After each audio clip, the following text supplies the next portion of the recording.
Welcome to the American Dream in the Eyes of Immigrants podcast. I am your host, Heidy De La Cruz, and I am on the mission to change the narrative of immigration, one immigrant story at a time. Hello, everyone. Welcome back to another episode of The American Dream in the Eyes of Immigrants, where I am on the mission to change the narrative of immigration, one immigrant story at a time. Today, I have a very special guest, my friend, Stacey. How are you? I am great, and I'm so happy to be here. Thanks for having me. This is Thank exciting. you. No, thank you for being here. I know we've been friends for a while, but I actually did not know that you were, like, I knew your family was from Jamaica, but I didn't know you were, were born there. So I was like, wait, Stacey, what? Yep. Or else I would have asked you to be on a long time ago, honestly. Yeah, I have the perspective. So yeah, absolutely was born there and, moved here when I was 5. So You're 5. All right, so let's get into that. So just introduce yourself for the audience, who you are, what you do, and how was it growing up for you in Jamaica? All right. Well, I'm Stacey Beaumont, and so, I have a career 9 to 5, but I also have a small business. I'm an entrepreneur at heart. So, I spend a lot of time working on that business. And being, moving from Jamaica was a great experience. Obviously, it was when I was 5. So, it's a long time, not to age myself, but, it's been a while. But, I have very vivid memories, and they're awesome memories. I think, just growing up in Jamaica and being exposed to that culture, moving here and having to really see the differences, but also the similarities. And then you meet people and you find, the things that you have in common. And, that's so awesome. Yeah, I like how you said that you have very good memories, because it's like, even though you were 5, but like you remember, like, I don't know, like when I went, wasn't born in the Dominican Republic, but I used to go when I was little, and I just have these memories of just like always being outside and playing and, being with family. Yep, that's exactly it. Those are my fondest memories, right? Yeah. So I used to go back for the summer, so it was never like a huge gap, which I think is great because I got that balance. I got the family aspect, being outdoors, right? Going to the beach and just being free, as opposed to, growing up in New York, you're inside when it's cold. So being able to have that balance and just being exposed to family, in particular, I would say like my grandparents, they played a huge role for me. So, from values and standards and just that cultural aspect. I think it's really great to have that. That is such a blessing. It absolutely is. And for those, like, same, I grew up, really close to my grandparents, and just like, having friends and stuff who like don't have that. It's like, man, you realize like that is a blessing. You do. And even now, when they're gone, you're like, I kind of miss that, right? You miss all of those memories, but it's part of life. And you take what you can and, you use it to help you become a better person and also to help others. And I think, those foundational things are so important for you to be able to take it into your life, and being able to make an impact on others is huge. Yeah. So I want to ask you, I know you were 5, but, when things happen, like moving, right, to a whole new country, like we can remember those things. So do you remember like how you were feeling? Like, did you want to leave? Did you have any concept of what was going on at that time? I'm going to say no. At 5, I don't necessarily I won't say that I remembered the moving process. I do remember, my grandma being on a flight with me, right? When she was the one that I flew here with. So that always sticks out. So I guess I did want to go, right? Yeah. But it was being here. I remember when we got here, and I remember the transition to, this warm weather, this tropical island, and now you're in like snow. And you guys moved in the winter. And we moved in the winter. My gosh. So it's like, what is this stuff, right? And you're a kid, and you're like, I don't know what this is. But I also think the benefit of moving when you're so small from, a different country is you are able to acclimate a lot better, Yeah. right? Because you don't really know what to expect. You kind of just learning life anyway. And so you're like, okay, well, this is something new. And you kind of grow into yourself and start to get used to that new place. So you said you flew with your grandma. Were your parents already here? So my dad was here. Okay. My mom was in Jamaica. They got married, and they had me. They got married, and then did the process. And so my dad was here first. Okay. My grandma was here, and then my mom came. I don't know, so probably like months or a year or so later. Yeah. And then we kind of lived together as a unit from there on. But Nice. so you get a lot of different experiences, right? I got Yeah. some time to live with my grandma, my dad, and then my mom and us as a family. So it was a lot of good stages. Okay. And siblings? Do you have any siblings? I have one. One. I have a younger brother. Okay. We're 8 years apart. Okay. So he He was born here. He was born here. I Yeah. just did the math really quick. I was like, wait. Okay, he was born here. He was born here. Gotcha. So tell us about growing up in New York. So New York I would say it was awesome, right? New York is a melting pot, just like Florida is. Such a melting pot of different ethnicities and backgrounds, and you learn the similarities that you have when you're growing in school, and okay, I'm Jamaican. I have to kind of like, this is who I am. This is what I'm bringing to school. You learn like all these differences and similarities. Sometimes it could be good, and sometimes it's a little awkward, right? Like you're the odd man out. You're coming to school with these different meals, and everyone's like, yes, why don't you have a ham and cheese sandwich? Like, you have like a whole dinner, like, so you kind of get used to those things and just kind of learn as you go. I think like a couple of my fondest moments was being in kindergarten. There's a huge difference in the educational system in Jamaica and here. So when I got to kindergarten, I knew multiplication. And we're there and we're coloring. Yeah, I knew how to multiply. And so you get there, you're like, coloring? Like, oh my gosh, Stacey. Did they move you up a grade or no? I don't know. I think we stay because of like the age and when your birthday is and all that stuff. So it worked out in my favor, but it was just like, you can see that difference in the educational system. I mean, Jamaica's really focused on education and pushing, not necessarily pushing, but really challenging students to be their best and improve their knowledge and increase their knowledge as much as they can. And they're really good at that. So, interesting. Yeah, Nice. that was interesting. Yeah. Came into kindergarten and already multiplying, like y'all behind. Like, what? What y'all coloring for? Oh my gosh. Okay, so you mentioned that you visited Jamaica in the summer times. Do you remember how old you were the first time you went? Or it was like just always? I think it was just frequent. It was really fluid. When we moved, going to school during the school months. And then, I don't think it was every year, but I do remember as I got older in elementary school, middle school, and even high school, going back in the summer, which was really awesome. Yeah. Like I said, to get to spend time with my grandparents. My grandma, she was a cook, as a lot of us, we have that matriarch and they're the cooks in the family and you watch them, but also you learn those small little things that you pick up and it just sticks with you as an adult. And I will forever be grateful for those things because, it just it builds your character, right? And also you remember how to cook. Yep. If you pay attention.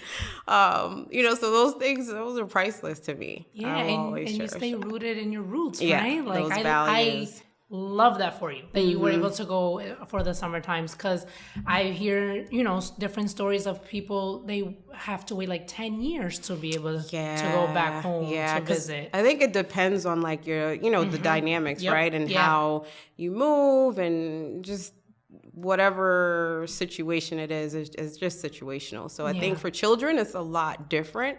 That's my assumption, right? Based on my experiences. But I think For children, it's a lot different. And so having that ability was really important to me, and I'm glad that I had it. That's awesome. Yeah. How about now? How often do you visit now? Oh, I still go back. All the time? Yeah. That's my second home. Well, it was my first home, but, Yeah. with life being here, I try to go back as much as I can to still stay rooted. I still have family there, and we do a lot. Every January we go back, we have a memorial, my grandma who passed. And so we do charities and we give back to schools. So, just trying to make an impact and having your family be involved is really important. And it's really cool too to be able to bond, have everyone kind of have an input. So it's pretty cool. That's awesome. I love that. And next time you go, let me know. So we can go together. You already have an invite, girl. Yes. So you guys moved to New York. We're not in New York. We're in Florida. We are in Florida. But how old were you when you moved down to Florida? I won't say my age, but I will say okay. I was an adult. You're an adult. Okay. But it was during the recession. And so it was just, it was kind of one of those things where you visit, you kind of like it, and you make those necessary moves to try something new. And I did, and it really panned out. So I'm glad that I tried. Usually I'm comfortable in my safe zone. And yeah. New York has always been home. It still is, even though I've been in Florida for 15 years. Try not to age yourself, but not a Floridian yet. Not a Floridian. Oh, you're funny. Yeah. So but yeah. So that was the transition, and it was pretty seamless, I would say. So when those things happen, it's kind of like that's where I'm supposed to be at this time. I just watched Equalizer yesterday. And there's a quote in the movie where he says, everything happens and you are where you're supposed to be. And so, now I'm here. Yeah. Now we're here, right? Yeah. So everything happens for a reason. And the whole family moved at the same time, or my mom was here. Oh, your mom was here. Okay. Yeah, so my mom was here, and she had always been like, why don't you try to move? And I'm like, Florida compared to New York? Like, no way. There's no comparison. Yeah. And then I got here, and you kind of, the weather is really what got me. The weather and the beaches. And the beaches, yeah, because I'm from Michigan, so I know those winters. You know the yeah, I say I'll visit Michigan, but not in the winter time. The cold is too brutal. It is very. Hi, Heidi here. Thank you so much for listening and supporting my podcast, but most importantly, the mission. If you would like to further support this podcast, there are a few ways you can do that. You can sign up for the newsletter. You'll receive the episodes straight to your inbox every time they drop. The link is in the show notes and the show description. You can subscribe to the podcast YouTube channel. And lastly, you can donate money. That link is also in the show notes and show description. If you would like to sponsor an episode or promote your business on this show, send me an email at Heidi@HeidiDeLaCruz.com. Thank you and enjoy the rest of the episode.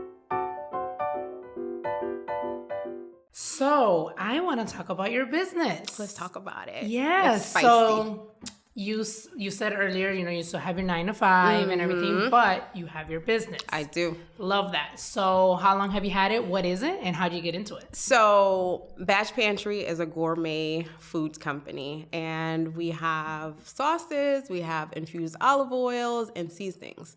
We talked a little bit earlier. Cooking is, is part of me. It's just something that I love. It's a creative way for me to kind of escape what's going on in life and just be creative. I love cooking for others. And so, it's just kind of like something that's learned. And then now you kind of turn it into something that's going to be able to make profit. So, I love being creative and coming up with sauce recipes, and the infused olive oil was something that just kind of happened, with the 2020 stuff that happened in 2020. I kind of pivoted the business that I did have, which was catering. Yes, because she catered my wedding. wedding. Your wedding was the last. Really? Yeah, your wedding was the last big event that I did, and then the food was very good, by the way. It was. Let me know if you guys need me. So obviously COVID happened, food, being around people was not an option. Well, yes, that makes sense why our wedding would be the last one, because it was literally before COVID. It was right before just COVID. Thought about that. Yeah. So, you guys were like, that was it. It was like we had our wedding and the world shut down, literally. Oh my god. Perfect timing for you guys though, yeah, right? It really was, yes. Perfect timing. Okay. I mean, hate to say that, but so that happened, and then you kind of have to pivot. Business has always been something that I've been interested in, and so having a career is always awesome, especially one that you love. But I always had to fuel that other side, right? That creative side, that business, the ideas, and so. I just remember I was in the kitchen and I was cooking and I was like, well, I'm always using Scotch bonnet. I'm always using olive oil. So let me see if I could put these two together. And I did research, tried to figure out, how to like cold press the olive oil to get them to infuse. Eventually I figured it out, did the labeling, a lot of trial and error for the labeling. I would say trial and error for everything, really. Yeah. But it was a really good experience. It was great to just kind of push myself to put together products. Like, right? It wasn't me cooking, which is just, you do it, it's done. Yeah. Now you have like a whole business, packaging, marketing, sales, all of these things that I have to figure out. And so just being able to kind of move through each of those steps was really important to me, but a great experience. That's amazing. I love that. And how can people, get your products? So right now we are online at batchpantry.com. So it's www.batchpantry.com. And, you can go there, place your order, and it is shipped. And I will say shipping is amazing. Like, it is very quick. Okay. So, that's where we are primarily. Eventually we'll move to some other outlets, but right now we're looking into moving into some stores, just kind of really scaling the business and looking to move out of our first phase, which was really managing the online orders and getting that solidified, and now moving into the next phase. So I think we're ready for that. Awesome. Yeah. Well, I love that for you. I will definitely include the link to your website in the show notes so people can find it easily. And are you still a one-woman show with this business? I have some help. Good. One thing you realize is you cannot do everything on your own. And say that again for me. For me. Right? We like to think that we can. Yes. And you can if you don't want to grow. But, I do want to grow. And so I had to learn to delegate and ask for help. I don't know everything, even though I think I do. So kind of like recognizing those things and taking others' inputs to get efficiency going, right? Yeah. Being able to move the business and scale it to the next level. I absolutely can't do it by myself. Yeah. Luckily, I have a really good team. I have just a lot of people who believe in the products and, some really good business-minded folks that are on my team that are like, let's go, right? Yeah. Like, let's move this to the next level. So I'm really excited about that and appreciative, and just looking to see where we scale to next. I love that. So tell us what you brought here today. So this is an example. So that is hot sauce. That's Scotch bonnet hot sauce. I don't know if you've ever had Scotch bonnet. But I'm not a hot sauce. You're not a hot sauce. Okay, so that is hot. Okay. However, the line does have, like I said, there's 3 different categories, right? We have seasonings, we have infused olive oils, and we have hot sauces. And so the really good thing about the brand is that it kind of scales, right? You have that, which is the hottest of the hot. Okay. But then there's a mango hot sauce, which is not that hot. It's pretty mild, and it's tasty, and it's sweet. And then you have habanero garlic, which is like in the middle. Okay. Right? So you could kind of fit, it's suitable for everyone. And that's the same thing with each category. So for the seasoning, same thing. You can get spicy if you want. But if you just want something simple, we have, for example, like just a base black pepper, garlic, salt. So you use that, and then you can throw something else in there. So really, there's something for everyone. Okay. And the olive oil is the same thing. If you want spicy olive oil, we have the Scotch bonnet. If you just want, EVOO, where you just regular, or you want like a garlic, we have that as well. I didn't know that there was spicy olive oil. Oh, yes. Oh, man. Yes. I tell you, I'm not a spicy person, a hot sauce person, but wow. So that's not something that's well known. But like when people find out that there's like a spicy olive oil, they're like, well, I want to try that. And then they love it. I still get like reviews and people using it in different recipes and sharing it with Batch. And I think that's always awesome. Yeah. So. That's cool. Oh my gosh, I'm so excited and happy for you. I want to know, what does the American dream mean to you? So it means a lot, right?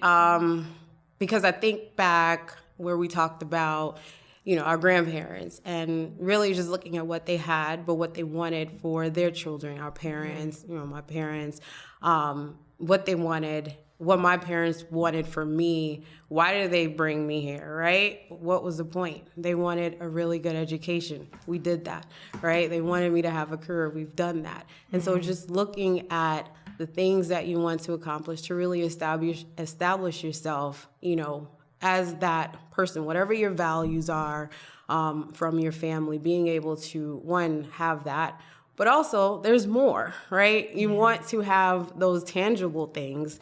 And so really being able to figure out how to get those things is exceptionally important. And I think that's part of the American dream. We can think about the white picket fence and the family and all that stuff too. But I think that has changed and evolved so much. Right? So you can't necessarily say, it's in a scale.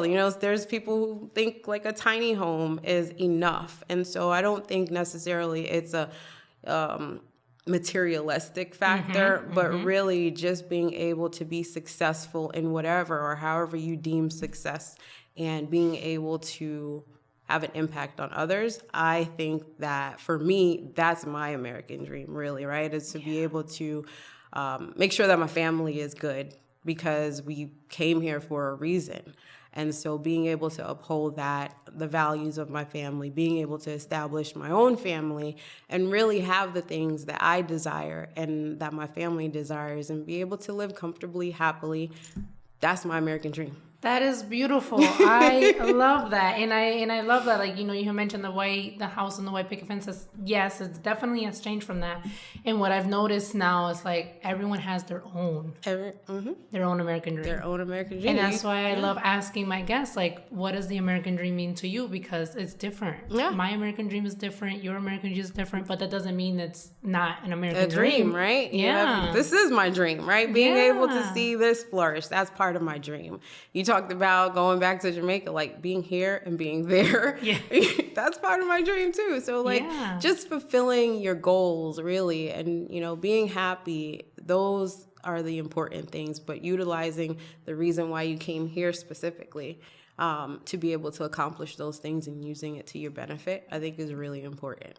I love that. Oh my gosh, Stacey, thank you. You are welcome. I'm so excited for you, and thank you for having me on the podcast. Thank you for being here. This is amazing. So again, I'll add the link. Okay. Are you on social media? Yes. So Instagram is going to be Batch Pantry. I was lucky enough to be able to find the handles or get the handles that I needed. So Batch Pantry is the Instagram.